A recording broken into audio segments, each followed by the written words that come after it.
Don't know how this angle is going to work out, but we're going to give it a shot. It's Saturday night, so what are all the cool people doing?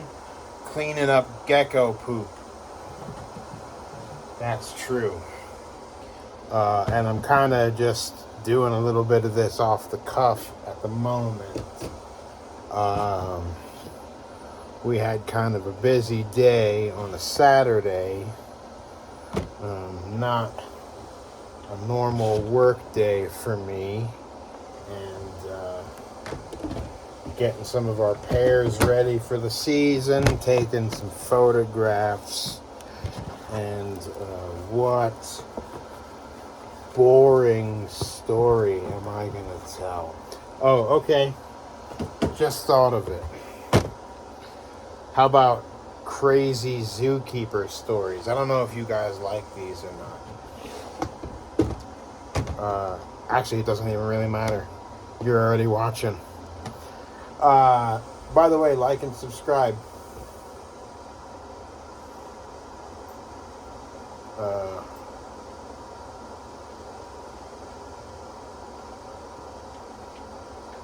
No problem. Go lay down.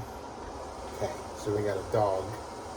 Okay. So this is, I'm thinking about a zookeeper that I used to work with. There's some hatchlings, various and sundry gentlemen. Okay, so there's a zookeeper that I used to work with. Kind of really well known within the venomous snake hobby. Older guy, been around for ages. I'm not gonna name him. But if you think about it long enough, you'll probably get it. So I was actually reminded of this gentleman today. On my way to into the shop here, I saw that 11 years ago today, I had basically signed on to work at this zoo with this guy.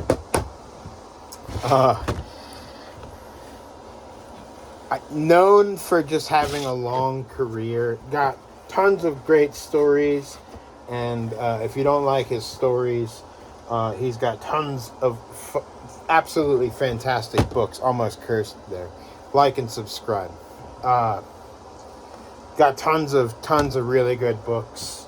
If you're into that, if you're into reptiles, you're a nerd. So go read your books, nerd.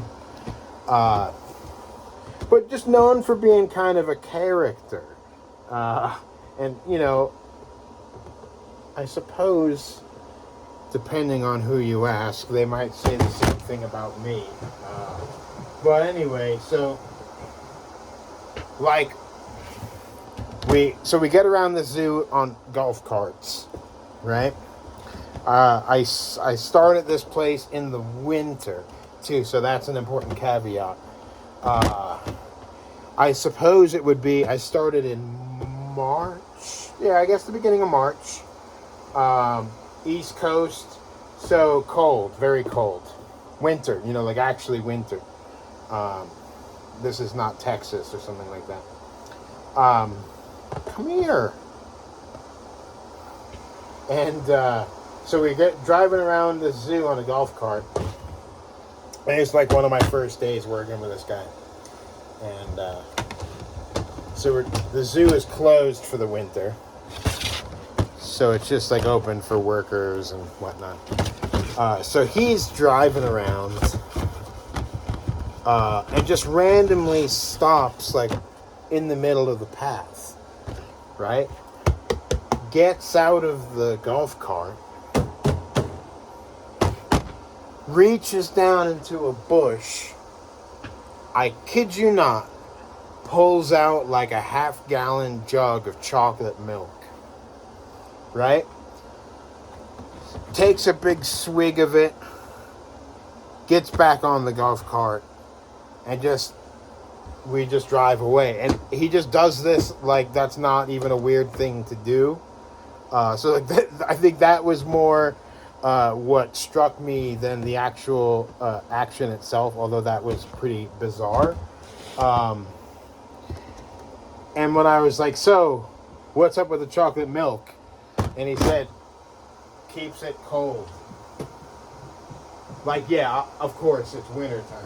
It keeps it cold. Obviously, it does that. Like, that was his thought process. And just, like, interesting, you know, like, just, I don't know. Interesting thought process. He also, you'd watch him work with certain stuff. He was an older guy. I haven't seen or heard from him in years. I don't even know what he's up to. Wouldn't surprise me if he's still at that zoo. It wouldn't surprise me if he's living in Cambodia somewhere. Where was I going with that? Oh yeah, he was so bizarre in the way that he worked with animals. I guess just very different from like how I had learned or how I had, I don't know, taught other people to do stuff. There was one thing in particular, actually, two really good stories about this guy. One, we had a boomslang at the zoo, and it was a little crazy. And there was like kind of like a, I'm not going to say tree, but it looks like a tree, you know, and it's made of tree, but it's not like a big chunk of tree, you know, but it's not quite a bush. The top of a tree, maybe, in its enclosure. And he would just open up the front of the enclosure and just start shaking the hell out of the tree. And this boomslang would come flying out, land on the floor, and just like squiggling, squirming, like just wasting its energy. And you know, I guess it had just never occurred to me to do something like that. And the fact that it worked with such a mental snake. Boomslangs are typically very calm. Not that I'm an avid free handler, but like I've in Africa, I would never try and do that in America. The PC police would hunt you down. But no, like they're generally like super easygoing, calm snakes. Just in my experience, you know. You know, a reptile zoo that has 50 of them might tell you different, but I've handled a lot of wild-caught specimens, like, in Africa, and they were generally very easygoing. So the fact that we had a mental one, like, of course, that makes sense. And then on top of that, the way that was the way that he dealt with it. I found it bizarre.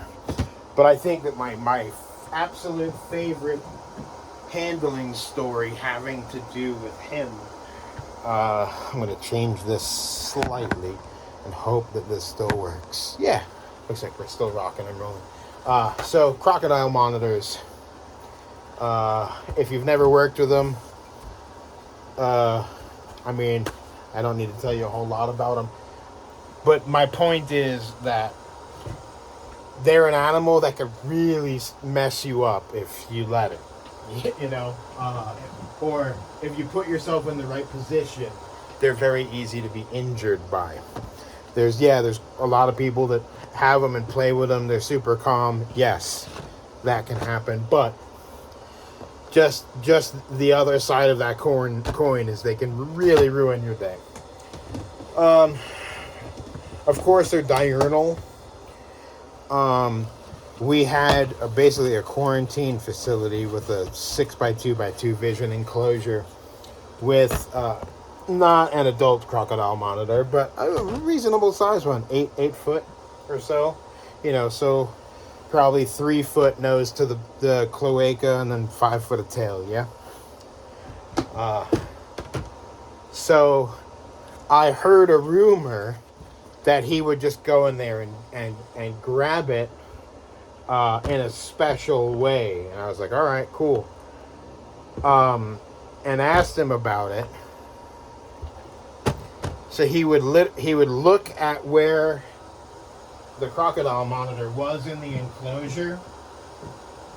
He would turn off the lights and let it just go dark in there for a minute, or for a few minutes. And then he would just walk in there and just grab it. He would just grab it. And would just come out of there like a proud child, but like strangling a crocodile monitor. Just went in there and grabbed it in the dark. And it was the first and only time I've ever seen anything like that. I thought it was mental then. And now telling you the story, obviously 11 years on, I think it's just as mental now. Baby crested gecko. These guys jump, so I don't want to go too crazy. But yeah. Fucking... Ooh, I cursed. Not for kids anyway. Like and subscribe. Share my videos. If you don't, Santa's not going to bring you anything this coming year. Like my Sopranos shirt. If you think about it, The Sopranos is a show about a guy that got depressed because a family of ducks lived in his pool and left.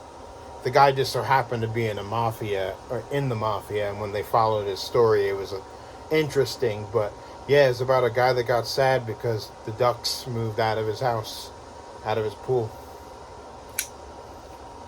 Kershaw Launch 14, not a sponsor, but if you're looking for a good American-made pocket knife, it's an automatic.